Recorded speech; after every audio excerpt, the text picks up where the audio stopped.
فەزلێکی تر لە فەزلی ڕۆژوگرتن براکانم، ڕۆژوو لە ڕۆژی قیامەت شەفاعەتت بۆکە و تکات بۆکە لای رب العالمین.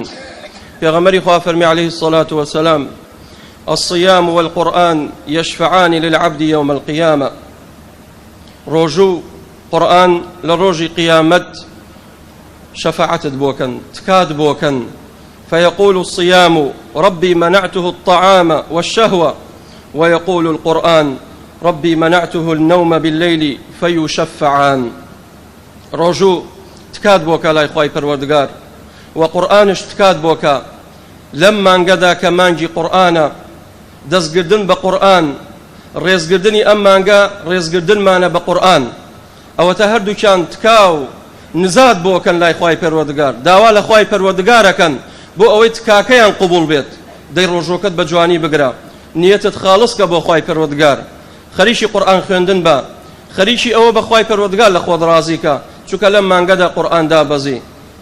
ڕۆژوو ئەڵێ ئەی پەروەردگار، ئەم کەسە خۆی لە خواردن و خواردنەوە گردووەتەوە، خۆ لە کاتێکدا خواردن و خواردنەوە حەڵاڵە، بەڵام لە پێناو تۆ خوای پەروەردگار خواردن و خواردنەوەی لە خۆی گردووەتەوە، وازی لە شەهەوات و خێزانی خۆی هاوردووە، لە پێناو تۆ یا ڕەبی خوایە تکاکەم قبوڵکەی، شەفاعەتەکەم وەرگری لی خۆش بۆ بیکە بەهەشتەوە.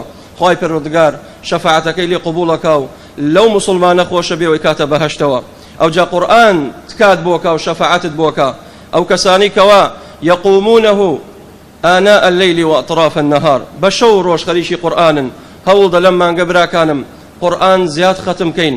ئەگەر هیچ نەبێت دەڕۆژ جارێ بتوانین ختمی کەین، یعنی لەم سی ڕۆژە سێ جا قورآن ختم کەین. ئەگەر نەتوانی هەر جارێ ختمی کە براکەم، لەگەڵ ئەوەشدا هەر کەماگە جارێکش ختمی کەین. ئەگەر بتوانین لە ناو نوێژی تەراویحە قورآن ختمەکەین، و لە دەرەوەی نوێژە جارێکش قورآن ختم کەین، هەر بۆ قبر و قیامەتی خۆت باشە براکانم، بۆی لە ڕۆژی قیامەتە شەفاعەتت بۆ بکە.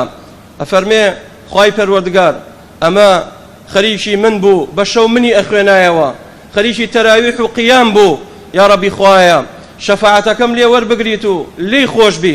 خوای پەروەردگار تکا و نزا و شەفاعەتی ئەو دوانە وەرەگرێت کە سەوم و قورئانە. خوای پەروەردگار لەو ئینسانە خۆشە بێت.